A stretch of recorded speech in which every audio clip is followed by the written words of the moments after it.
శరణమయ్యప్ప. సో మనం అయ్యప్ప స్వామి దీక్ష అయితే తీసుకున్నాం స్వామి. అయ్యప్ప స్వామి దీక్ష తీసుకున్న తర్వాత మనం పాటించాల్సిన నియమాలు అయితే కొన్ని ఉన్నాయి. కాళ్ళకు చెప్పులు వేసుకోకూడదు, అసత్యం పలకకూడదు, తప్పుడు భాషతో మాట్లాడకూడదు. అలానే ఉదయాన్నే 4 గంటలకు లేచి చన్నీటి స్నానం చేయాలి. సాయంకాలం కూడా చన్నీటి స్నానం చేసి మన ఊర్లో ఉన్న ఒక దేవస్థానానికి వెళ్ళి దేవుడికి హారతి ఇచ్చి మన ఇంట్లో కూడా హారతి తీసుకుంటే చాలా మంచిది స్వామి. సో అయ్యప్ప దీక్ష తీసుకొని అయ్యప్పని నమ్ముకున్న వాళ్ళకి ప్రతి ఒక్కరికి కూడా మంచి జరిగింది. అదే నమ్మకంతో కూడా మనం కూడా అయ్యప్ప దీక్ష అయితే తీసుకున్నాము. సో చాలా వరకు దేవుడు అనేవాడు ఉన్నాడు అనేదానికి కొన్ని నిదర్శనలుగా మా పులివెందుల్లో జరిగిన విషయం స్వామి ఇది. ఒక చిన్న పిల్ల స్వామికి మాటలే రాకుండా ఉన్నాయి.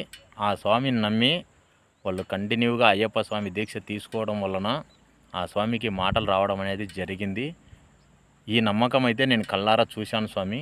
చాలామంది ఇది కొంతమంది నమ్మకపోవచ్చు, నేను కళ్ళారా చూశాను, చూసే చెప్తున్నాను ఇదైతే.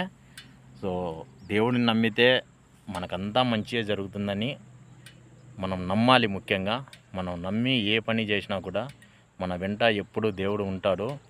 సో నాకు తెలిసిన సత్యం గురించి అయితే నేను చెప్పాను స్వామి. మీకేమైనా తప్పుగా అనిపించింటే క్షమించండి. స్వామియే శరణమయ్యప్ప.